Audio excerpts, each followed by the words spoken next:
Срещи с хората. Колкото обикновени, толкова и необикновени. По вечни актуални теми от вчера, днес и утре. И усещане за време и безвремие, споделеност и уют.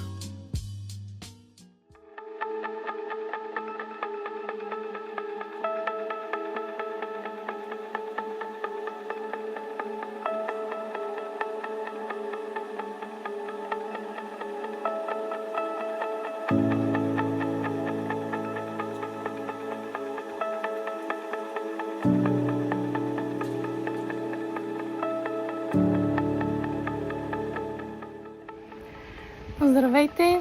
Днес цял ден бях в студиото.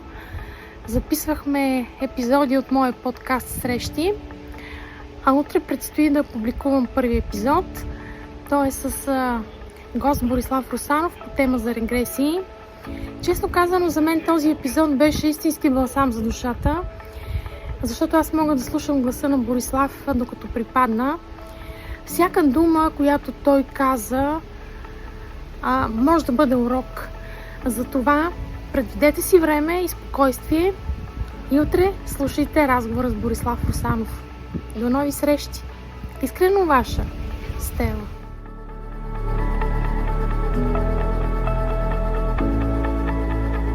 Вече то много зависи от самия човек, защото има хора, които виждат образи, картини много ясно, много отчетливо по време на регресия.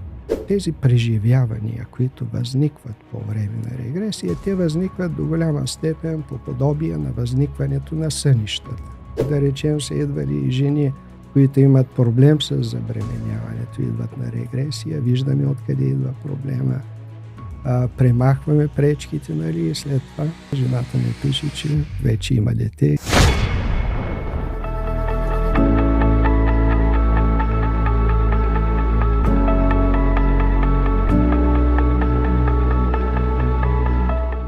Винаги човек се учи и никога не трябва да се оставя на това да бъде, да си мисли, че нивото е моето. Сега е добре, както имаме някои млади колеги, че нивото им е добре и нямат нужда от развитие. Напротив, то те първа започва. Влезнал си в професията, ти трябва да се докажеш пред всички, че ти си зад тук. Защото музикалният театър е място, което ако влезеш и ти не си за него и театъра, условно, казвам, театъра не те приеме като място, ти си тръгваш. Чалга е това, което се случва в момента.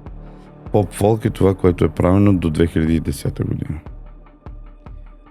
По времето на Ивана, Глория, Анелия и така нататък, да не ги изборявам, че ще изпусна някой.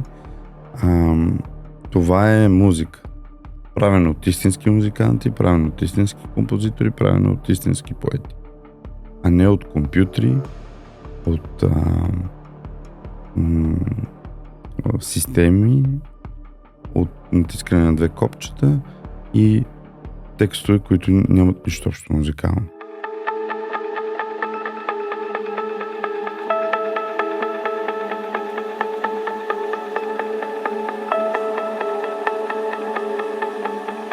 Повечето видове рак в началото, в ранните си стадии, наистина са безсимптомни. Симптомите обикновено се получават, когато образованието стане по-голямо, напредне или даде метастази, които започват да дават болкова симптоматика. Най-често болката е това, което води пациентите при лекарите. Но за това ние се опитваме вече все повече и все по-често като лекари да го втълпяваме в главите и в подсъзнанието на пациентите. Няма нужда да имаш симптоматика, за да отидеш да си изследваш. Лъчелечението е прицелна терапия. Аз много обичам да казвам на пациентите, че се чувствам малко като снайперист. И всяка една цел, която мога да видя, мога да оцеля, това е лъчелечението. Мога да облъча всяко заболяване, стига да го виждам къде е. Химиотерапията е малко по-общ, така да го кажем, подход. С вливането на химиотерапевтика, той минава през цялото тяло и по някой път стига до падане на коса. В нашия случай косата не пада, дори когато се налага да приложим, защото ние все пак прилагаме и комбинация на химиотерапия с лъчетерапия при някои заболявания, дори тогава косата не пада. Косата пада единствено в моментите, когато трябва да облъчим нещо което е в главата. Или някакъв тумор в мозъка, или някаква метастаза в мозъка. И тогава част от лъчите ни влизат през черепната кутия и в тези места локално косата пада, но тя временно пада, след това пораства отново.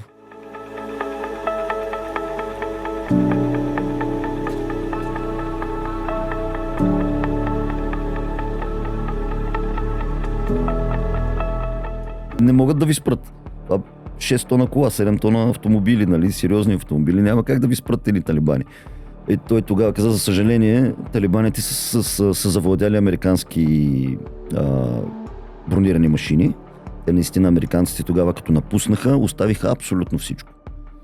Въоръжение, боеприпаси, бронирани коли, абсолютно всичко. Като идея сме си нямали какво ще се случи този ден. И първата ни задача беше, имахме 2 или 3 делегати, които трябваше 6 часа да ги качим на самолет, да се прибират за Европа. И при което ние ги закарахме, нали, ставайки сутринта, правейки си кафе, отварям сводките да проверя какво се е случило през нощта, нали, защото постоянно получаваме разнователни сводки.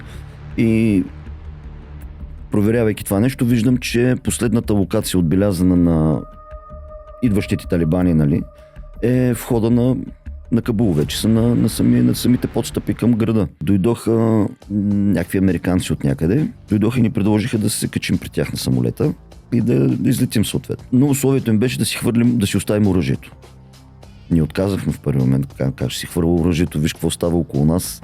А пък и ние сме от една и съща страна, нали? Смисъл, ние заедно се бием срещу талибаните. Няма как да си хвърля оръжието. Те казаха, такива са правилата, не можем да ви позволим с оръжие. И ние отказахме в първи момент и останахме на място.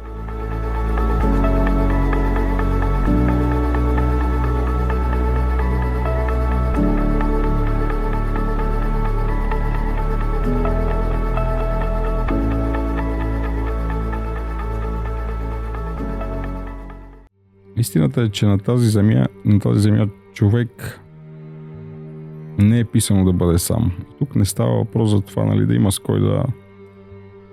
Просто, нали, да не ти е самотно. Става въпрос за това, че в едно семейство трябва да има и мъж, трябва да има и жена.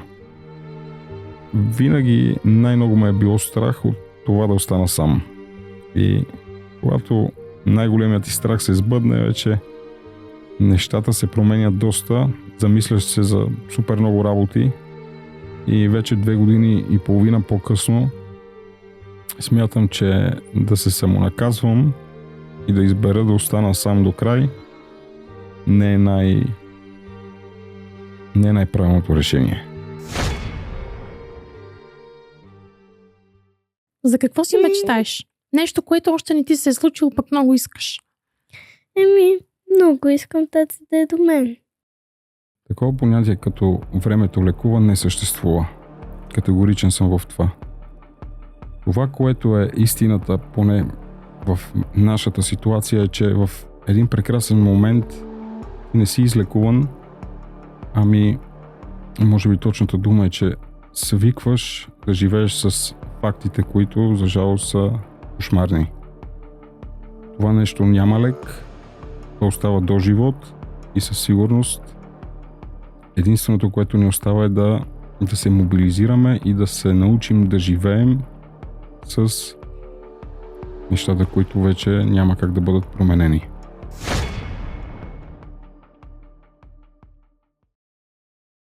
Да поздравиме баба и дядо, например. Да. Какво ще им кажеш?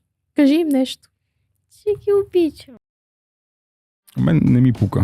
Правя каквото на мен ми хареса, както ми хареса и не ме интересува кой как ще реагира. Примерно имаме различни скетчове с нея. Понякога са, нали, с по-интересни епитети, понякога караме, нали, са в колата, случват се някакви неща. И на база стотиците и хилядите коментари, които получаваме, нали, които от хора, които ни харесват и подкрепят, винаги се намира кой да се заяде и да каже нещо криво на например, изключително забавно и харесвано видео. Се намират ни 5-10 такива, дето трябва да ги има за цвят, просто няма как. Нямаме ли хейтери, някъде бъркаме нещата.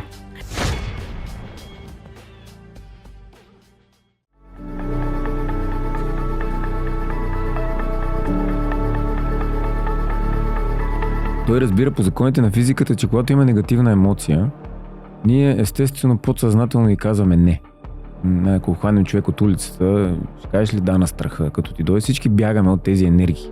Парадокс е, че когато казваме не на нещо, което е негативно, в случая страх, вина, гняв, всички тези, или пък им реагираме, тези енергии седят в нас и с времето почва тялото да ни се разболява или психиката. И че всъщност, че бебето като се роди, в някакъв момент се ражда егото, нали, аз вече съм отделен от другите, и се раждат 3 пречки, които аз ги наричам пречки, но те са реално желания. С други думи, аз искам сигурност. Втората пречка е искам одобрение и третата е искам да контролирам живота. Не е проблема за сигурност, одобрение и контрол. Проблема е, че аз ги нямам, като съм като дете и нямам сигурност, защото зависи от родителите кога ще ме хранят, кога не. Аз нямам сигурност, гладен съм, те ги няма, почвам да усещам нещо тук става. Нали? Или пък нямам любов, те ми се карат, аз изведнъж усещам това нещо. И нашия ум се научава, или бих казал, тези мисли или мисловния процес е равен на постоянно искам нещо. Децата какви са като малки? Non-stop иска. Искам това, искам. И като каже искам сладолет и майката не даде, в някакъв момент то продължава да иска и тя майката му дава сладолет. И ума регистрира, значи аз ако искам в някакъв момент ще го получа.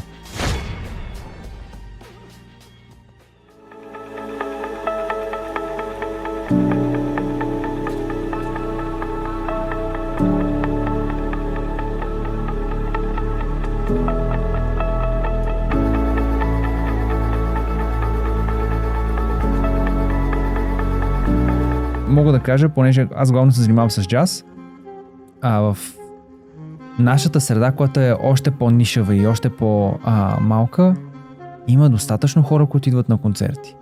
Значи има начин, въпросът е дали ги използваме, дали сме направили каквото е необходимо. И в фолк танците, дори да са лесни, те имат много дълбочина. Ти можеш да се включиш, като ги гледаш веднага, но ако искаш да станеш по-добър, има страшно много за изследване. И посоки, в които можеш да подобриш твоите танцовални умения, но не са ти необходими, за да се забавляваш. Точно така, Което, примерно, при една копаница или едно гралско хоро, аз съм ги учила толкова много време, за да стигна ниво, в което мога да не си гледам краката. В случая не е така. В случая говорим за доста достъпни танци.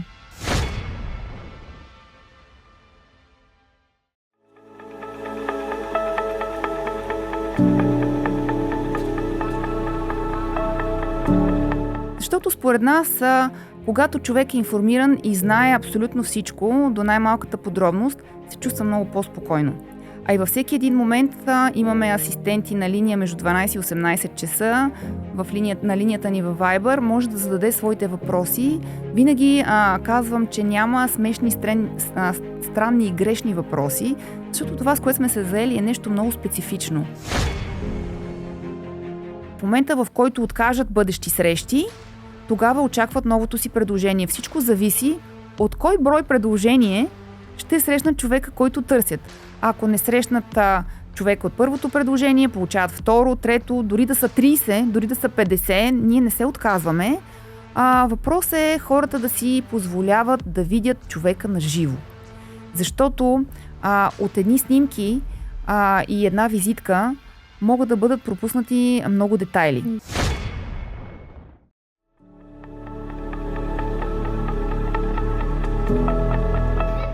Здравейте, приятели! Току-що приключих запис на епизод от моя подкаст. Темите, които предлагаме, са разни и разнообразни. Гостите са много интересни. Това, което искам да наложа като емблема, е, че предлагаме качествено съдържание.